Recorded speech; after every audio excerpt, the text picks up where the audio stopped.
የጌታችንና የመድኃኒታችን የኢየሱስ ክርስቶስ ቅዱስ ወንጌል ከ72ቱ አርድእት አንዱ ቅዱስ ሉቃስ እንደጻፈው ምዕራፍ 4 ከቁጥር 19 ጀምሮ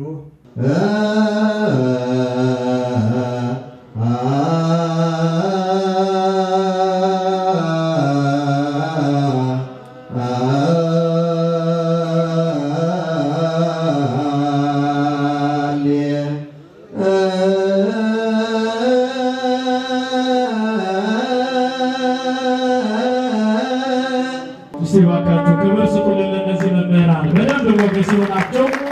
በእውነት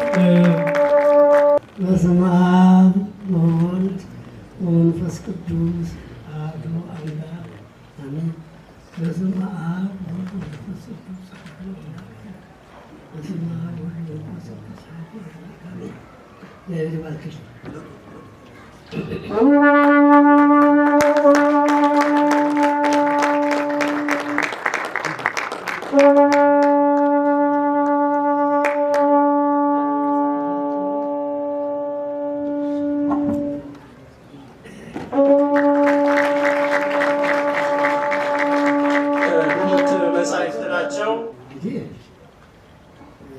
የአእምሮ ጭማቂ ነው። የተጠማ ይጠጣው። የአእምሮ ጭማቂ ሊቃውንት የደከሙበት አባቶች ሊቃውንት ደክመው እዚያ አውቅተውታል። ሁለት አይነት መጽሐፍ ነው። ይሄ ደግሞ የጸሎት መጽሐፍ ነው እና ይሄ ደግሞ ያው አሁን ወዲያውን ነውና በደንብ ደስ የሚያሰኝ ሲሰሙት ሁሉ የማይጠቅም በጆሮ ገብቶ ሕሊናን የሚያረሰርስ ከመንፈስ ቅዱስ የመነጨ የአእምሮ ጭማቂ እጅግ ደስ የሚያሰኝ ሲጮሁት ሁሉ የማይደክም አባቶቻችን የመጡበት ሊቃውንቶቻችን ረጅም ዕድሜ ከተሟላ ጤና ጋር ይስጥልን። የቤተ ክርስቲያን አምላክ ይጠብቃቸው። በእናንተ እግር ደግሞ የሚተኩ ልጆቻችንን ልባቸውን አእምሯቸውን ያስፋ። ዘመኑ እየማረከ ነው። ዘመኑ እየተሻማ ነው። ያንን ታግለው በማሸነፍ የጥንት አባቶቻቸውን በመንፈስ ቅዱስ የተመሩበትን ደክመው ለማግኘት ሁሉም ይቅር ምን አባቱ የእግዚአብሔር ቃል ይበልጣል። እውነት ነው። ሰማይና ምድር ያልፋል፣ የእግዚአብሔር ቃል ግን አያልፍም። ቃሌ አለ ያልፍም አለም ያለው እውነት ይሄ መጽሐፍ ሰው ከሰው አእምሮ የወጣ አይደለም፣ ከመንፈስ ቅዱስ አእምሮ በሰዎች አድሮ መንፈስ ቅዱስ የተናገረው መጽሐፍ ነው መጽሐፍነቱ። ይሄ ደግሞ ለረጅም ዘመን ከቅዱስ ያሬድ ጀምሮ ሰውን ከእግዚአብሔር ጋር ሲያገናኝ የቆየ መጽሐፍ ነው። መምህር ዘርዓ ዳዊትና ከእሳቸው ጋር ይህንን መጽሐፍ ያዘጋጁትን መጋቤ ምስጢር መምህር አማኑኤልን በቅድሚያ እንኳን ለዚህ ዕለት የድካማችሁን ፍሬ ሊቃውንቱ በተገኙበት ሊቃነ ጳጳሳት በተገኙበት የፍሬያችሁን ውጤት ለማየት አበቃችሁ እላለሁኝ። በስመ አብ ወወልድ ወመንፈስ ቅዱስ አሐዱ አምላክ አሜን። ዘላለማዊ ሥላሴ ኣብ ወልድ መንፈስ ቅዱስ ሽሞም ዝኸበረን ዝተመስገነን ይሁን። ኣብ ዝተፈላለዩ ኩናት ዓለም ኮይንኩም ነዚ ተዋህዶ ዘበኣማን ዝብል መንፈሳዊ ቻነል ትከታተሉ ዘለኹም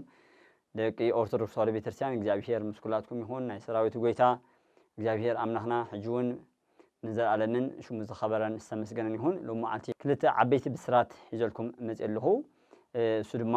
ክልተ ዓበይቲ መፅሓፍቲ ንኣንበብቲ ወይ ከዓ ንህዝበ ክርስቲያን ብፍላይ እቲ ሓደ ከዓ ብዝፈለፀ ንሊቃውንቲ ዝኸውን መፅሓፍ ኢና ሒዝና ቀሪብና ዘለና። ስለ ኩሉ ነገር እግዚአብሔር ሽሙ ዝኸበረን ዝተመስገነን ይሁን። نتمرتنا كم مئتو زخون እግዚአብሔር አምላኽ ንሕዝቅኤል ነቢ ዝተዛረቦ መበገስ ሓይሊ ቃሊና ክንጥቀም ስድማ ትንቢተ ሕዝቅኤል ምዕራፍ 3 ቁጥሪ 1 ከምዚ ይብለና ወይቤለኒ ወልደ እጓለ እመሕያው አፉከ ይብላ ወከርስከ ይጽገብ እምዛቲ መጽሐፍ እንተ ወሃብኩከ ወበላይኩዋ ወኮነተኒ ከመ መዓር ጥዑመ ውስተ አፉየ። ስለዚ እንታይ ዝብለና ዘሎ ቅዱሳት መጽሐፍቲ ክንበልዖም ከም ዝግባአና ትግርኛና እግዚአብሔር ከዓ ኣታ ወዲ ሰብ ነዛ ጥቕልልቲ መጽሓፍ ብልዓያ ኬድካ ድማ ንህዝቢ እስራኤል ተዛረቦም በለኒ ሽዑ ኣፈይ ከፈትኩ ንሱ እውን ነታ ጥቕልልቲ መጽሓፍ ኣብልዓኒ ንሱ ከዓ ኣታ ወዲ ሰብ ነዛ ኣነ ዝህበካ መጽሓፍ ብልዓያ ከብድኻ እውን ብኣኣ ምልኣዮ በለኒ ይብል። ስለ ቃሉ እግዚአብሔር ኣምላኽና ሽሙ ዝኸበረን ዝተመስገነ ይኹን። በቲ ናይ ግብፁ ክንሪኦ ከለና ወይቤለኒ ወልደ እጓለ እመሕያው ከም ዝበለኒ አፉከ ይብላ ወከርስከ ይጽገብ ኣፍካ ይብላዕ ከብድኻ ከዓ ይጽገብ እምዛቲ መጽሓፍ ካብዛ መጽሓፍ እዚኣ እንተ ወሃብኩከ ወበላይኩዋ ወኮነተኒ ከመ መዓር ነዛ ዝሃብኩኻስ ብልዓያ ኢልዎ ንዓኻ ከዓ በሊዕያ ወኮነተኒ ከመ መዓር ምስ በላዕኻ ከዓ ከም መዓር ጥዕምቲ ኮነትኒ ውስተ ኣፍየ ኣብ ኣፈይ ከም መዓር ጥዕምቲ ኮነትኒ። ስለዚ እቲ ደሊና ዘለና እንታዩ ከም መዓር ጥዕምቲ ኮነትኒ ነዛ መጽሓፍ ብልዓያ ኢልዎ በሊዕዋ ምስ በልዓ ከዓ ከም ኣብ ኣፉ ከም መዓር ጥዕምቲ ኮይና እዩ ዝብለና። ስለዚ ኣየናይ መጽሓፍ እዩ? እዞም ቅዱሳት መጽሓፍቲ ኣምላካውያት እንደገና ድማ ካብዚኦም ዝተወለዱ እዚ 81 መጽሓፍ ብግእዝ በዓል ሲኖዶስ ድድስ ቅድያ የብሎምን እቶም ቡድያት ብምልኦምን ሓድሽ ኪዳን ከዓ ዘለዎ እዩ። ስለዚ ነዛ መጽሓፍ ብልዓያ ኢልዎ ነይሩ እግዚአብሔር ኣምላክ ንሕዝቅኤል። ጥበበኛ ሰሎሞን ድማ እንታይ ዝብለና ኣብ መሃሊ 60 እምንቱ ነገስታት 60 ነገስታት ኣለዋ ወ80 ዕቁባት 80 ዕቁባት ኣዋልድ እለ ኣልቦን ሁልቅ ኣዋልድ ዝተባህለኻ ካብ ብሉይ ካብ ሓድሽ ካብ እዚኣቶም ዝተወለደኻ ስፍሪ ቁጥሪ የብለንን ይብለና። ስለ ቃሉ እግዚአብሔር ኣምላክ ሽሙ ዝኸበረን ዝተመስገነን ይኹን። ነዛ መጽሐፍ ብልዓያ ከም ዝተባህለ ኣንሕና ድማ መጽሓፍቲ ክንበልዕ ይግባአና ምእመናት ካህናት ዲያቆናት ሊቃውንተ ቤተ ክርስቲያን። ስለዚ መጽሓፍቲ ብኸመይና ንበልዖም እንድሕሪና ብምንባብ ከምቲ ኣብ ኣሞጽ ዝብለና እንሆ ናብዚ ሃገር ጥሜት ክሰድድ እየ እቲ ጥሜት ዝብልኩም ከዓ ናይ እንጀራ ጥሜት ኣይኮነን እንታይ ደኣ ናይ ቃል እግዚአብሔር ጥሜት እዩ ዝብለና።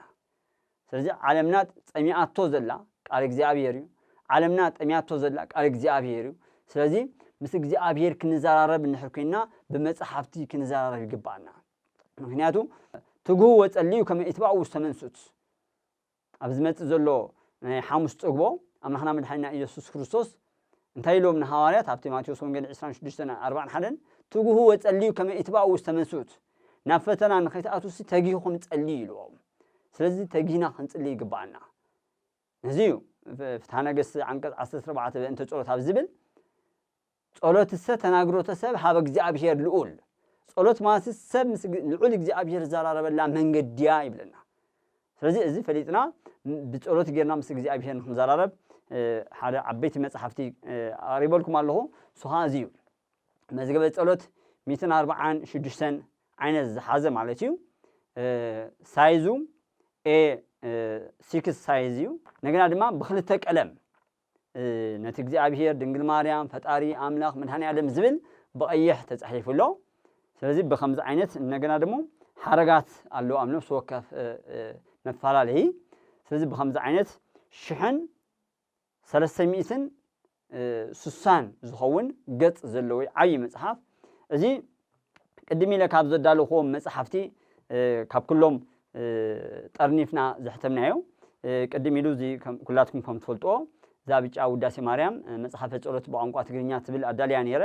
ካብዚ ዝተወሰደሎ። ነገና ድማ ሰይፈ ስላሴ ሰይፈ መለኮት ተኣምረ ስላሴ ካብዚ እውን ተወሲዱ ኣሎ። ካልእ ኣብዚ መዝሙረ ዳዊት ድማ ቅድሚ ሕጂ ዝሕተምክዎ መዝሙረ ዳዊት ብቋንቋ ትግርኛ ካብዚ ዝተወሰደሎ ከም በዓል አንቀጸ ብርሃን ቅዳሴ ማርያም ቅዳሴ እግዚእ ኪዳን ሊጦን ትምህርቲ ኽቡኣት ካልኦትን ካብዚ እውን ዝተወሰደሎ። ስለዚ ካብ ከምዚኣቶም ቅድሚ ሕጂ ከዓ ዝተሓተመት ከዓ ትፈልጥዎ ኢኹም መዝገበ ጸሎት ብቋንቋ ግእዝን ትግርኛን እንግሊሽን ዘለዋ ካብ ከምኣቶም ዝተወሰዱ እዩ። ስለዚ እዚ መጽሓፍ እዚ ልዕሊ 1300 ዘሎ ኩሉ ናይ ቤተክርስትያንና ናይ ጸሎት መጽሓፍቲ መብዛሕትኦም ዝተጠቃለሉ ኣብዚ እዩ ማለት እዩ። ስለዚህ ቶም ትሕዝቶኦም ቁሩብ ንምጥቃስ ዝኣክል ነዚ ይመስሉ ትሕዝቶ ናይ ወትሩ ጸሎት ኣለና ጸሎት ዘዘውትር ካብኣ ትገጺ ወኩለንታይ በአርያ በትምህርተ መስቀል ኢልና በስመ አብ እናበልና ጸሎት ዘዘውትር ማለት እዩ ካብኡ ውዳሴ ማርያም ኣለና ውዳሴ ማርያም ናይ ሸውዓተ ውዳሴ ማርያም ብሓደ ጠርኒፈ ዘለኹ ሳልሳይ ኣፍ ደገ ብርሃን አንቀጸ ብርሃን ማለት እዩ ራብዓይ ምስጋና መላእክቲ ሓሙሻይ ሰኔ ጎልጎታ ሻድሻይ ስርዓተ ቅዳሴ ሻውዓይ ናይ ኑዛዜ ጸሎት ሻሙናይ በእንተ ቅድሳት ታሻዓይ ኣብ ግዜ ዕጣን ዝጽለ ጸሎት ዓስራይ ቅዳሴ ሐዋርያት 11 ምእንቲ ብፁዕ 12 ቅዳሴ እግዚ ሙሉእ በሙሉእ ማለት ቅዳሴ እግዚ በሙሉእ ማለት እዩ 13 ቅዳሴ ማርያም በሙሉእ ማለት ቅዳሴ ማርያም በሙሉእ በትግርኛ ቀሪብልና ኣሎ 14 ቅዳሴ ዮሐንስ ወልደ ነጎድጓድ እዚ ሕጂ ሕፅር ዝበለ ማለት እዩ እቲ ስርዓተ ቅዳሴኡ ጥራሕ እዩ ቅዳሴ 300 ቅዱስ አትናቴዎስ ቅዱስ ባሲሊዮስ ቅዱስ ጎርጎርዮስ ቅዱስ ኤጲፋኒዮስ ቅዱስ ዮሐንስ አፈወርቅ ቅዱስ ቄርሎስ ቅዱስ ያዕቆብ ዘስሩግ ቅዱስ ዲዮስቆሮስ ቅዱስ ጎርጎርዮስ ካልእ ዝኣመሰሉ እዚኣቶም 14 ቅዳሴያት ማለት እዩ ካብቶም 14 ቅዳሴያት ቶም ክልተ ቅዳሴያት ቅዳሴ እግዚእን ቅዳሴ ማርያምን በሙሉኦም እዮም ኣትዮምልና ዘለዉ ስርዓተ ቅዳሴ እውን ተኻቲቱሎ ማለት እዩ መበል 25 ጸሎት ጸሎተ ኪዳን እዩ ኣብ ጸሎተ ኪዳን ድማ ክፍሊ ፍርቂ ለይቲ ዝጽለ ጸሎተ ኪዳን ኣሎ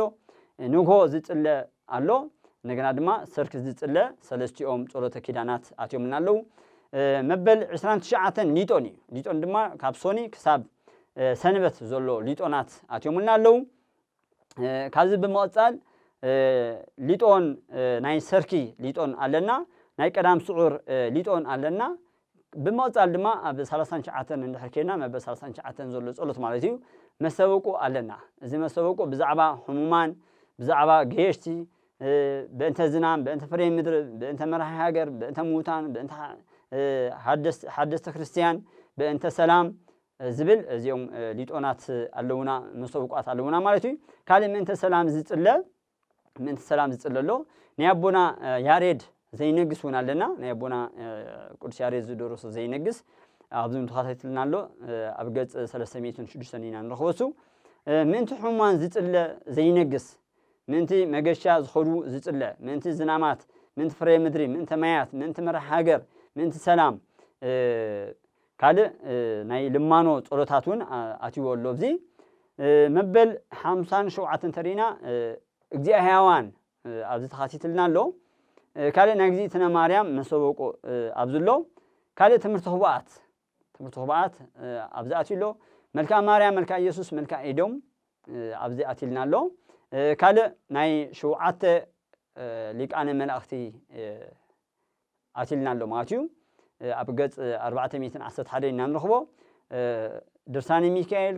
ቅዱስ ገብርኤል ቅዱስ ሩፋኤል ቅዱስ ራጉኤል ቅዱስ ፋኑኤል ቅዱስ አውቄል ቅዱስ አፍኒን ቅዱስ ኡራኤል ናይ 7 እዮም ኣብዚ ተኻቲትሎ ካልእ ውዳሴ ኣምላክ ዘዘወትር ካብኡ ሓሊፉ ድማ ናይ 7 ዕለታት ካብ ሶኒ ክሳብ እሁድ ውዳሴ ኣምላክ ኣብዚ ኣትይልና ኣሎ ሰይፈ ስላሴ ኣብ 81 እንተሪእና ሰይፈ ስላሴ እዩ ሰይፈ ስላሴ ምእተዊ ኣሎ ኣብ ገጽ 519 ናይ ዘወትር ሰይፈ ስላሴ ኣሎ ከምኡ እንዳበለ ናይ ሶኒ ናይ ሰሉስ ናይ ረቡዕ ናይ ሐሙስ ናይ ዓርብ ናይ ቀዳም ናይ ሰንበት ሰይፈ ስላሴ ምስ ተኣምሩ ማለት እዩ ተኣምሮም ድማ ናይ ሶኒ ናይ ሰሉስ ናይ ረቡዕ ናይ ሐሙስ ናይ ዓርቢ ናይ ቀዳም ናይ ሰንበት ተኣምረ ስላሴ እውን ኣትይሎ ካልእ ሰይፈ ስላሴ እዩ ሰይፈ ስላሴ ኣብዚ ኣትይሎ ብምቕጻል ፍካሬ ኢየሱስ ኣብዚ ኣትይልና ኣሎ ኣብ ገጽ 658 ኣርጋኖን እዩ ቀፂሉ ዘሎ መብዛሕትኩም ብዙሓት ኣሕዋትና ኣርጋኖን ትብሉ ነርኩም ኣርጋኖን ተሓቲሙሎ ኣርጋኖን ናይ ዘወትር ኣሎ ኣርጋኖን ናይ ሶኒ ሰሉስ ረቡዕ ሐሙስ ዓርቢ ቀዳም ሰንበት ኣርጋኖን ኣትይልና ኣሎ ኣብዚ ድማ ናይ ሕሊና ጸሎት ኣሎ ናይ ምሕጽንታ ጸሎት ካልእ ሆህተ ብርሃን እዩ ሆህተ ብርሃን እዚኦም ናይ ኣባ ጊዮርጊስ ዘጋስጫ ድርሰታት እዮም ሆህተ ብርሃን ናይ ሶኒ ሰሉስ ረቡዕ ሐሙስ ዓርቢ ቀዳም ሰንበት ኣለና መበል 115 ጸሎተ ምህላ እዩ ዘሎ ጸሎተ ምህላ ኣሎ ካልእ ቅዱስ ቅዱስ ቅዱስ ዝብል ኣብ 141 እንረኽቦ ኢና ጸሎት ናይ ስምዖን ዝኣምድሎ ቅድሚ ምቕባልና እንጽልዮ ጸሎት እውን ኣለና ካልእ እናቆረብካ ከለኻ ዝጽለ ጸሎት ኣብ ገጽ 159 ኣለና ካልእ ድሕሪ ምቕባልካ ዝጽለ ጸሎት ኣሎ ንዝቐርቡ ዝተዋሃበ ትእዛዝ እውን ኣሎ ዝቐርብ ሰብ እንታይ ክማልእ ኣለዎ ካልእ መበል 122 ጸሎት ሓጹረ ጸሎት እዩ ካብኡ ብምቕጻል መበል 123 ናይ መስከረም በዓላት ኣብ ስንክሳር ዘለዉ ካብ መስከረም 1 ጀሚሩ ክሳብ መስከረም 30 ዘለዉ ናይ መስከረም በዓላት እዚኦም 30ኦም ለምሳሌ ሕጂ ኣብ መስከረም 1 እንድሕሪና ኣቦና ኢዮብ ኣሎ ዮሐንስ መጥምቅ ኣሎ እንደገና ድማ ራጉኤል መልአክ ኣሎ በርናባስ ሐዋርያ ኣሎ እዚ ብምቕጻል መስከረም ጥቅምቲ ሕዳር ታሕሳስ ጥሪ የካቲት መጋቢት ሚያዝያ ግንቦት ሰነ ሓምለ ነሓሰ ክሳብ ጳጉሜን 6 መዓልቲ እንታይ ከም ዝውዕሉ ቶም በዓላት ብሙሉኦም 366 መዓልታት ምን በዓላት ከም ዝውዕሉ ኣብዚ ተኻቲትልና ኣሎ ማለት እዩ ካብዚ ብምቕጻል ባህረ ሐሳብ ሓሳብ ዘመን ባህረ ሐሳብ በቋንቋ ትግርኛ ተዳሊልና ኣሎ መእተው ባህረ ሐሳብ ኣሎ ብፍላይ ነቦታት ካህናት በትግርኛ መዝሕትና ዘለመድናዮ ብግእዝ እዩ በትግርኛ ኣብ መስከረም 1 ስለ ዝበሃል መስከረም 1 በቋንቋ ትግርኛ ተዳሊልና ኣሎ ማለት እዩ ባህረ ሐሳብ መእተው ባህረ ሐሳብ ኣሎ ናይ ኣዋርሕ መዓልትን ለይትን ኣለና ቅድሚ ጸሎት ዝግበር ስርዓት እውን እንታይ ቅድሚ ጸሎት ክንገብሮም ዝግባአና ስርዓታት እንታይም ዝብል ገጽ 1336 ንረኽቦ ንጀመርቲ ናይ ጸሎት ግዚያት እንታይ ማዓስ ክጽልዩ ከም ዘለዎም ናይ ማእከላውያን ናይ ፍጹማን ዝብል ኣብዚ ተኻቲትልና ኣሎ ካልእ ስርዓተ ስግደት ማዓስ ይስገድ ብኸመይ ዓይነት ኣበይ ቅድሚ ስግደት ክንገብር ይግባአና ዝብል ኣብ ገጽ 1341 ንረኽቦ ካልእ ዓውደ ኣዋርሕ እዩ ዓውደ ኣዋርሕ ጾመ ነነዌ ጀሚሩ ክሳብ ጾመ ድህነት ዘሎ ኣብዚ ባህረ ሐሳብ ማለት እቲ ካላንደር ኣብዚ ንረኽቦ ኢና ናይ በዓላትን ናይ ኣጽዋማትን ካልእ ባረኮት እዩ ኣብ 1348 ስለዚ ብጠቕላላ ልዕሊ 1350 ገጽ ዘለዎ እዚ መዝገበ ጸሎት ተዳሊልና ኣሎ ስለዚ እዚ መዝገበ ጸሎት ኩሉ ዘጠቓለለ እዩ ነናይ ዕለት እውን ኣለና ኩላትና በዚ ናይ ጸሎት መጽሓፍ ጌርና ምስ እግዚኣብሔር ክንዘራረብ እግዚአብሔር አምላክ ፈቅዶ ናብ ከምዚ በጽሕና ኣለና ስለዚ ጸሎት ብሂል ተናግሮተ ሰብ ሃበ እግዚአብሔር ልዑል ጸሎት ማለት ሰብ ልዑል እግዚአብሔር ዝዘራረበሉ መንገዲ ስለዝኾነ በከምዚ ዓይነት መንገዲ ተዳሊልና ኣሎ እቲ ሓደ ናይ መጽሓፍ ዝሓለፈ ዘመረቕናዮ ብፁዓን ሊቃነ ጳጳሳት ብዙሓት ሊቃውንቲ ሪኦም ዝመረቕዎ መጽሓፍ እዩ ስለዚ እዚ መጽሓፍ እንበብና ክንጥቀመሉ ሓደራ ንብለኩም ካልእ ዘዳልናልኩም መጽሓፍ እዚ ብፍላይ ነቶም ሊቃውንቲ ዝኸውን እዩ ነቶም መምሃራን መርጌታታት ዝኸውን እዚ ጾመ ድጓ ምስለ ይትበሃሉ ወካልኣት ዝብል እዩ ጾመ ድጓ ምስለ ይትበሃሉ ወካልኣት እንታይ ማለት እዩ ጾመ ድጓ ምስ ይትበሃሉ ካልኦት ነገራት ከዓ ዝሓዘ ማለት እዩ እዚ ጾመ ድጓ ክልተ ሰባት ኮይና ኣዳሊናዮ መጋቢ ምስጢር ኣማኑኤል መንግስቲ ኣብ ናይ ኮልፌ ቀራኒዮ ቤተ ክህነት ናይ ስብከተ ወንጌል መምርሒ ክፍሊ ሓላፊ ከምኡ ድማ ኣብ ሚድያ ናይ ኢትዮጵያ ኦርቶዶክስ ተዋህዶ ቤተክርስቲያን መራኸቢ ብዙሓት ቴሌቪዥን ናይ ቋንቋ ትግርኛ ኣዳላዊ ብምዃን ይሰርሕ ካልኣይ ናይ ነገረ መለኮት ምሩቕ ካልኣይ ድማ ናይ ሓድሽ ኪዳን ትርጓሜ መምህር እዩ ዝብል ካልእ ምሳይ ብሓንሳእ ኮይና ዘዳልናዮ ይንታ መምህር ዘርአ ዳዊት ፍስሓ ኣብ ሰዋስወ ብርሃን ቅዱስ ጳውሎስ መንፈሳዊ ኮሌጅ ኣብኡ ናይ ብሉይ ኪዳን ናይ ሓድሽ ኪዳን ናይ መጽሓፈ መነኮሳት መምህርዮም ከምኡ ድማ ናይ ድጓ ናይ ዝማሬ መዋሲት እንደገና ድማ ናይ ሓዲሳትን ናይ ከምቲ ቀደም ዝበልክዎ ናይ ብሉያትን ናይ መጽሓፈ መነኮሳትን መምህርዮም ምሶም ኮይና ብሓንሳእ ኢና ኣዳሊናዮ ነዚ መጽሓፍ ምልክት ዘመልከቱልና መርጌታ ነቃ ጥበብ ኣዱኛ እዮም ዝበሃሉ ምልክት ስለ ዘድልዮ ማለት እዩ ስለዚ እዚ መጽሓፍ ከም ዝንሪኦ ዘለና ጾመ ድጓ ዝብል እዩ ጾመ ድጓ ማለት ቅዱስ ያሬድ ካብቶም ዝደረሶም ድርሰታት ሓደ እዩ ዝኾን ዘሎ ኣብዚ ኣብ መእተዊ ዝበልናዮ ነገር ኣሎ ስብሃት ለአብ ዘመሃሮን ጽሕፈተ ለአጻብኢነ አኮቴት ለወልድ ዘአፈጸመነ ዘንተ መጽሐፈ ባርኮት ለመንፈስ ቅዱስ መጽንዔ ድካመነ እበይ ወውዳሴ ለእግዚእትነ ማርያም ናዛዚትነ ስብሃት ለመስቀለ ክርስቶስ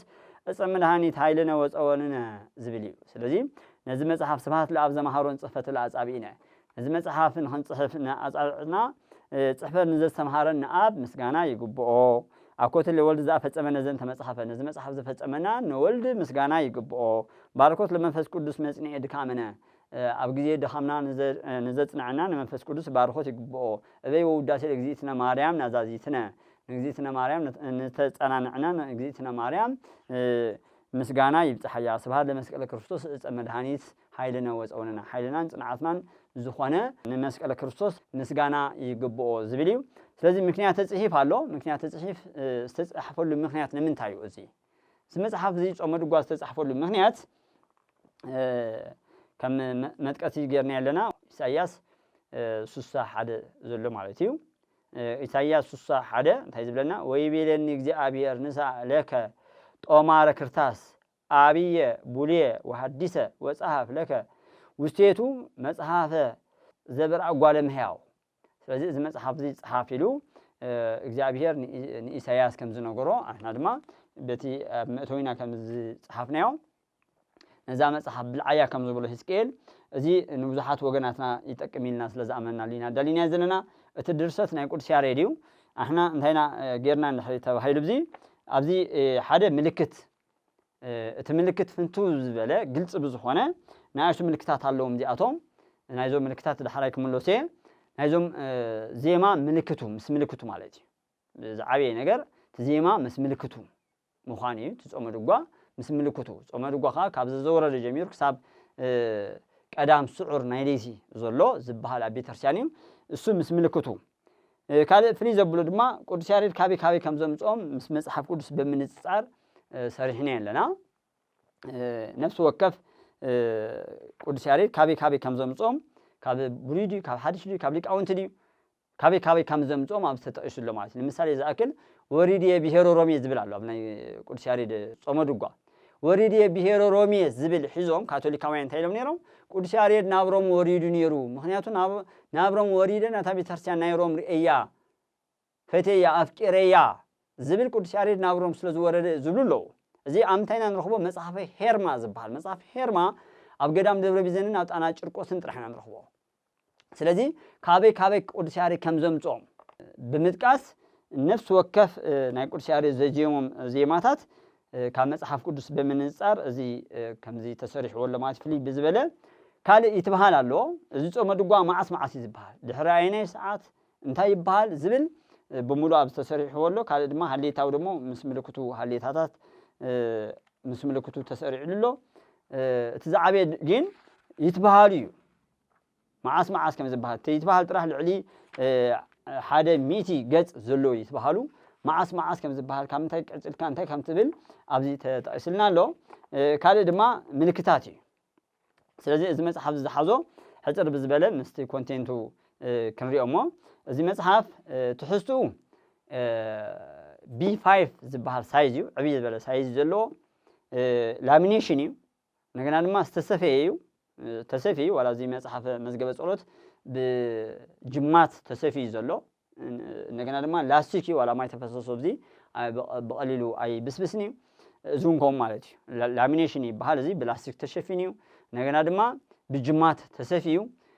ፉል ከለር እዩ ሙሉእ ሕብሪ እዩ ዘለዎ እቲ መጽሓፍ እንደገና ውሽጡ ድማ ቀይሕ ቀለም ዘለዎ እዩ ማለት እዩ። ስለዚ ምስ ምልክቱ እዚ ብፍላይ ንሊቃውንቲ ቤተክርስትያን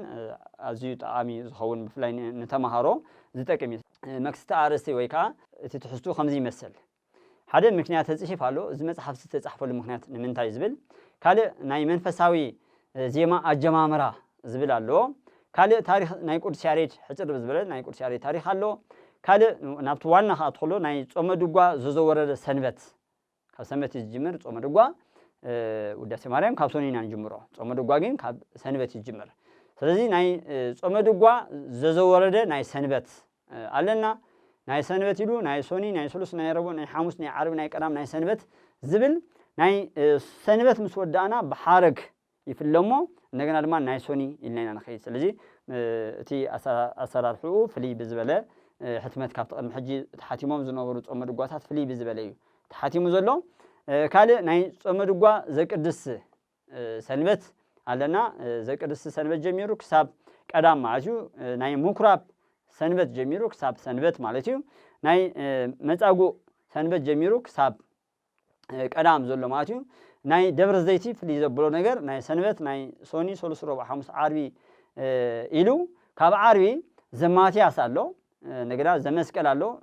ዘአርባ ሃራ ሰማይ ኣሎ ዘቴዎቆሪጦስ ኣሎ ዘግዝእትነ ማርያም ኣሎ ዘትስቢት ዘቀዳሚት ኣለና ማለት እዩ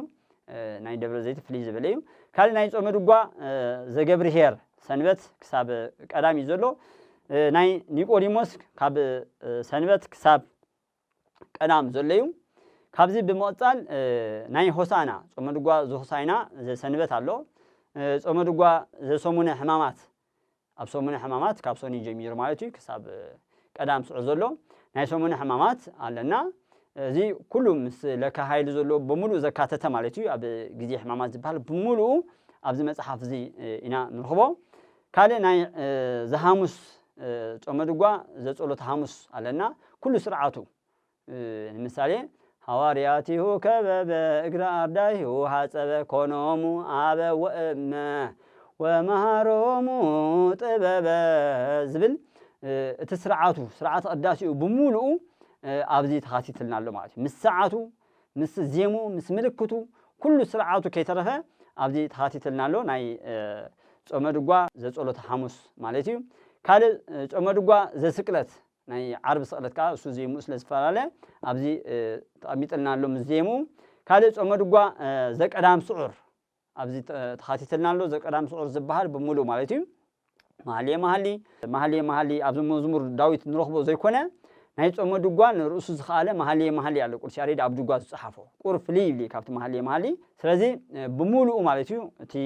ቀዳም ስዑር ዝበሃል ቀትርን ለይቱን እንታይ ከም ዝንበብ ኩሉ ኣብዚ ተኻቲትልና ኣሎ ካልእ ናይ ጾመ ድጓ አንቀጽ ሃሌታት ኣሎ ሃሌታ አንቀጽ ኣለዎ ኣብኡ ድማ አንቀጽ ሃሌታ ዘማእከል ኣሎ ሁልቆ እስመ ለዓለም ኣሎ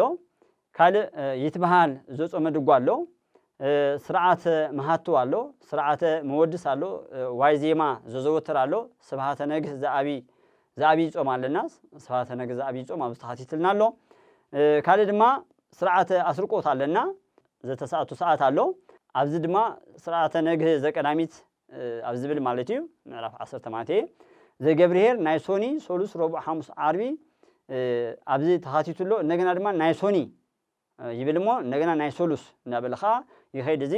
እቲ ፍልልያቶም ኣብዚ ኣነፂሩ ይነግረና ካልእ ምህላ ዝውዕሉሎም መዓልታት ምህላ ዝበሃሉ ቤተክርስትያንና ምህላ ዝውዕሉሎም መዓልታት ኣብዚ ተኻቲትልና ኣሎ ስርዓተ ምህላ ዘንኡስ ወይ ድማ ዘሰብዓቱ ዝብል ኣሎ ስርዓተ ምህላ ዘንኡሳን ሰብዓቱ ዝብል ኣሎ እዚ ካብ ሰፊሕ እዩ ኣብዚ ተኻቲትልና ዘሎ ካልእ ስርዓተ ምህላ ዘአበይቲ ሰለስቱ ስርዓተ ምህላ ዘአበይቲ ሰለስቱ ኣብዚ ተኻቲትልና ኣሎ ካልእ ስርዓተ ሳኒታ ዘምህላ ኣብዚ ኣሎ ካልእ ይትበሃል ዘሆሳይና ኣሎ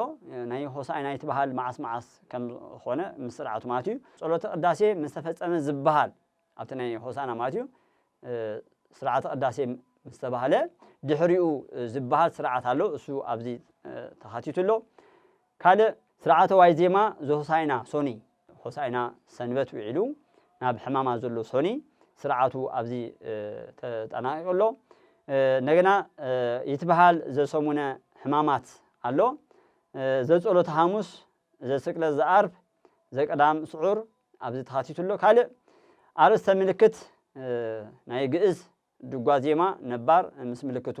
ካሃ ክሳብ ፐ ዘሎ ማለት እዩ ኣብዚ ፍልይ ዘብሎ እንታይ እዩ ካብ ካልኦት መጽሓፍቲ ልዕሊ 600 ዝኾኑ ኣብ ቤተክርስትያንና ዜማታት ኣለዉ እቶም ልዕሊ 600 ዝኾኑ ዜማታት ንምሳሌ ሕጂ ሩ ዝብል ዜማ እንድሕር ረኺብና ኣብዚ ማእኸል ኣብዚ ምሳሌ እዚ ምልክት ሩ ዝብል እንድሕር ረኺብና ሩ ማለት እንታይ ማለት እዩ እታ ሩ ሓንቲ ፊደል እያ ሃገሩ ማለት እዩ እታ ሃገሩ ትብልከ ኣበይና ንረኽባ እንድሕር ኢልና ኣብ ኒቆዲሞስ ድጓ ኢና ንረኽባ ዝብል ኣብዚ ይሕብረና ማለት ስለዚ ይትበሃሉ ምስ ወድአ ኣርእስተ ምልክት ግእዝ ድጓ ናይ ግእዝ ድጓ ምልክት ኣብ ዘለና ማለት እዩ እዚ ከፊል ሽም እዩ በዘለው ከፊል ሽም ንምሳሌ ሃበ ኢሉ ኣሎ ሃበን ረድኤተ ኢሉ ትርጉሙ ማለት እዩ እዛ ሃበ ኣብ ውሽጢ ኢና ንረኽባ ሃበ ዝብል ኣብቲ ዜማ ምስ ረኸብና ሃበ ማለት እንታይ ማለት እዩ ነቶም ዘይፈለጥዎ ማለት እዩ ሃበ ማለት ሃበን ረድኤተ ማለት እዩ ኣበይ ከ ንረኽባ ኣብ ናይ ሶሉስ መስተጋቢ ኢና ንረኽባ ስለዚህ ኣበይ ከም ንረኽባውን ኣብታ ናይ ሰሉስ መስተጋብእ ኸይድና ንረኽባ ማለት እዩ ከምዚ እናበለ ገሩ ተይሉ ሕጂ ሃገሩ እዩ ስለዚ ሃገሩ ኣበይ ንረኽባ ኣብ ናይ ሶኒ 3 ንረኽባ ማለት እዩ ከምዚ እናበለ ሌ ተይሉ ሕጂ ንምሳሌ ሃሌ ማለት እዩ ከምዚ እናበለ እዙይ ካብ ሃ ለ ሓ መሰረ እናበለ ክሳብ ፐ ይኸይድ እዚ ናይ መን እዩ ናይቲ ግእዝ እዩ ማለት እዩ ናይቲ ግእዝ ኣብዚ ንረኽቦ ናይ ግእዝ ምስ ወዳእና ኸሽዑ ናይ እዝሊ ኣሎ ናይ እዝሊ ከዓ ካብ ሃ ክሳብ ፖ ከምኡ ኣሎ ማለት እዩ እዝሊ ምስ ወዳእና ከዓ ኣራራይ ናይ ኣራራይ ከዓ ካብ ሃ ክሳብ ፖ ስለዚ ጠቕላላ እዞም ምልክታት ኣበይ ከም ዝርከቡ እንደገና ድማ ብሓፂር ፅሑፋቶምን ብሙሉእ ፅሑፋቶምን እንደገና ድማ ኣበይ ከም ዝርከቡ ዝብል እዚ ፍልይ ዝብል ብፍላይ ነቶም መርጌታታት እንደገና ከዓ ንቤተክርስትያን ንሕር ኮይንና ከዓ ኣብ ግዜ ዓብይ ጾም ብፍላይ ድማ ኣብ ግዜ ሕማማት ዝበሃል ምስርዓቱ ምስ ሕጉዝ ዘለዎ ስለ ዝኾነ ንቤተክርስትያን ገዚእና እውን እቶም ምእመናን ከነበርክቶ ንኽእል ኢና ስለዚ እቶም ዘበርከትናዮም መፅሓፍቲ ነዚኦም ይመስሉ እግዚኣብሔር ረዲእና ኣብዚ ብዙሓት ሊቃውንቲ ለምሳሌ እዚ ጾመ ድጓ ክንሪኦ ከለና ክሳብ ቤተልሔም ኣብቲ ናይ ድጓ ምስክር ክሳብ ኣብኡ ኸይዱ ተመሳኺሩ ብሊቃውንቲ ቤተክርስትያን ቦቦታት ተራእዩ ዝሓለፈ ከምቲ ብሕፅር ዝበለ ዝረኣኹሞ ምርኣ ብፁዓን ሊቃነ ጳጳሳት ኣብ ዝተረኽብሉ ብደሚቕ ኣብ ናይ ኢትዮጵያ ኦርቶዶክስ ተዋህዶ ቤተክርስትያን ኣብ ናይ ሃገር ስብከት ዝተመረቐ መፅሓፍ እዮም ክልቲኦም መፅሓፍቲ ነዘን መፅሓፍቲ ክንበልዐን እግዚኣብሔር ኣምላኽ ይሓግዘና ከምቲ ቅዱስ መፅሓፍ ዝብለና እንሆ ዝሑል ማይ ዘስቲ ዋጋ ኣለዎ ዝብለና ጽዋ ማይ ቆሪረ ዝኣሰየ በስሜ ቦ ህይወት ዘለዓለም ዝሑል ማይ ብሽመይ ዘሰየ ናይ ዘለዓለም ህይወት ኣሎ ይልና ኣብቲ ማቴዎስ ወንጌል ምዕራፍ 10 ቁፅሪ 41 ክንሪኦ ከለና ከዓ ሽም ጻድቕ ዝፅውዕ ዓስቢ ጻድቕ ኣለዎ ዝብለና ስም ነቢ ዝፅውዕ ከዓ ዓስቢ ነቢ ኣለዎ ዝብለና ስለዚ ዝሑል ማይ ዘሰየ ዓስቢ ካብ ዝሃለዎ እቲ ዘለዓለማዊ ማይ ህይወት ዝኾነ መጽሓፈ ጸሎት መጽሓፍቲ ቅዱሳት ኣምላካውያት ዝተባሃሉ ምቕራብ ድማ ዋጋ ከም ዘለዎ ብምርኣይና ምስ ሕዋትና ምስ ኣቦታትና ተመኻኺርና እዚ ኣዳሊና ዘለና ስለዚ ኩላትና ክንጥቀመሉ ብሽም እግዚኣብሔር ንምሕፀነኩም ስለ ዘምሃረና ስለ ዝገሰፀና እግዚኣብሔር ኣምላኽ ሽሙ ዝኸበረን ዝተመስገነን ይኹን እዞም መፅሓፍቲ እናፀለና ምስ እግዚኣብሔር እናተዘራረብና ናይ ዘለዓለም መንግስቱን ክንወርስ እግዚአብሔር አምላክ ጥበቡን ምስጢሩን ያዕድለና ኩላትና በጸሎት እንተሐሳሰብ ስለዘምሃረና ዝገሰጸና ሕጂውን እግዚአብሔር አምላክና ሽሙ ዝኸበረን ተመስገነን ይሁን አይዲና አርሰ ድንግል ማርያም ናይ ኩሎም ቅዱሳን በረኸት ረድኤት ሕድረልና ወስብሐት ለእግዚአብሔር ወለወላዲቱ ድንግል ወለመስቀሉ ክቡር ይጽንሐልና ቅኔምና ድጓምና መማርስ እንደገና ይባላል ወኮነ ጽባህ ነሳለማ ለጽዮን ምካ እምነባ ወይቤሎ አነ ውእቱ እግዚአ ለሰንበት እግዚአ ውእቱ ለሰንበት ወልድ ዋህድ ወይቤሎ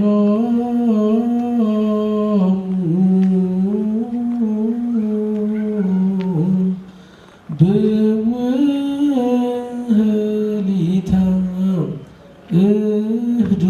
እህድጋቲአተ በዲበ ምድር እስብክ ግዛነ ወእክስታ እንተ